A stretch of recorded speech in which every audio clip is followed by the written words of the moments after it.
Oh, banyaknya. Banyak. Baca oleh 2-3 soalan tadi lah. 4 soalan. Di zaman sana tulis. Di zaman mana adanya istana nilam? Adakah di masa itu ada panggil kampung Kersik, kampung Tanjung Luluk, kampung Parik? Yang kedua, Kota Rakna.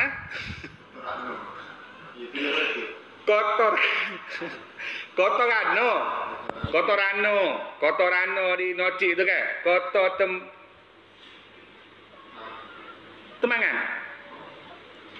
Temangan, Kota Tok Lek.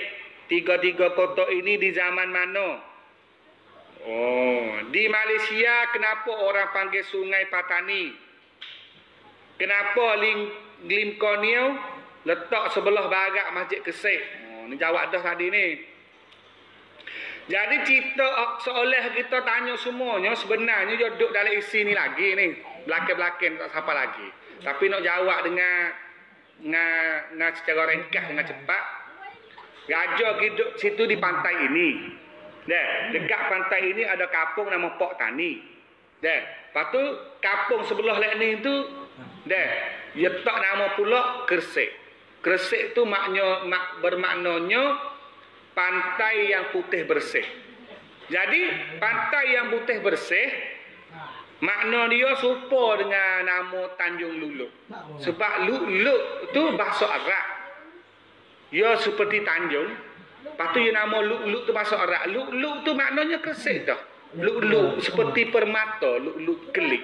Sebab patah di Kersik dulu tu dia patah putih bersih. Kalau panggil Kersik, tu bahasa Melayu. Luk bahasa Arab hak tu lah. Ketika raja pergi tu rakyat dia pokok lah. Dia pindah dari kota Mahligai di Nyalima tu. Berakuk pergi tu baru pergi buat kampung di Kersik, pergi buat kampung di Tanjung Luluk, pergi buat kampung Parik. Kampung Parik, Kedi, Tanjung Luluk, Kersik, Cuk Tula, Sek Tula. Dia mari bila? Mari ketika sekali dengan rakyat hak turut raja daripada kota Mahligai, mari duduk di tempat pelanduk putih rakyat di pantai ini tu. Maka timbul kampung ni. Tu dah. Kampung Parik sebab dia ada parik. Parik ai kat Kuala. Kampung Tanjung Luluk dan Kersik hak Tula saja. Tapi orang Arab panggil Luluk. Maka bawa kampung yang besar pun belah di sana tu panggil Tanjung Luluk. Duduk dekat Kersik. Lepas tu kota Rano, kota Temangan, kota Tok Lek. Mari bila? Kalau hak paling tuanya kota Rano. Kota Rano lama-lama dah ada. Tak serupa kota Temangan. Kota Temangan didirikan oleh Raja Muda Johor. Dia wakwi kepada Dan Sirat. Ketika dia nak klik kota Kersik tak oleh Raja Kuning tak izin. Tu baru timbul kota Temangan. Dan kota Temangan ada seorang hulu balai jaga tanah batu Raja Hijau. Tu kota Temangan. Kota Rano ada lama dah. Tempat Raja Nocik duduk. Kota Tok Lek pun kota segu. Gu dia dengan kota Rano. Kota Tok Lek ni kota tempat hulu balai Raja Nocik duduk situ. Tu kita kau panjang mulahan Nocik dah.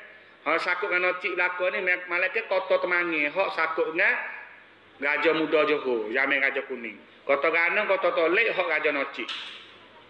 Dan di Malaysia panggil Sungai Taning. Hak ni dia sakut dengan ketika Kersik pecah perang dengan Sia, sejumlah rakyat ni lari pergi ke Mecah, lari pergi ke Betong, lakoh pergi di Sungai Taning. Tu nama Sungai Taning. Lagu mana nanti kita ngaji masa depan. Kenapa Lim Konio? Cerita Lim Konio ni dia mari ale mak minggu depan insya-Allah. Patu hak duk depan Masjid Kersik itu tipu saja. Hak asal dia duk mana tempat dia gantung tekak bunuh dirinya duk di Tanjung Luluk. Kita pergilah tepi laut tu. Ada kubur dia sampai sini pun ada. Orang situ pun buat wakah, buat selawi besar dah. Lepas tu air laut duk makan tebing banyak tu. Orang Cina nak pergi ziarah kubur dia pun masa tak sedap. Dia buat piti lah. Cenderung winjan, ambil roh ke apa tu. Walau alam lah. Pergi tak tanah depan Masjid Kersik. Parena mudah sangat buat masjid Kesik. Sejak Kesik pada masa tu, lepas tu lah hutan, tak ada pria padu, tak ada wak semaya bes pokah rining. Kalau kita boleh semaya bes kah rining ni, orang-orang tua kita cek, kita belarak sampai dulu berdarah apa orang. Mitos sejak Kesik kelek tu. Ni cerita kau kecek dah. Tapi, tempat limkau ni duduk tu dah. Loning tu duduk le bandar Taning dia anak runing Sancau Me tu duduk le Taning tu tapi dia pergi kamuh roh dia tu dah di depan je Kesik. Tahulah dia buat sebab apa tak depan je Kesik tu. Kita kau kira mula dah. Ada pelik dah kau kira mula. Tapi tak sedap tengok jugalah duduk depan je Kesik tu tapi dia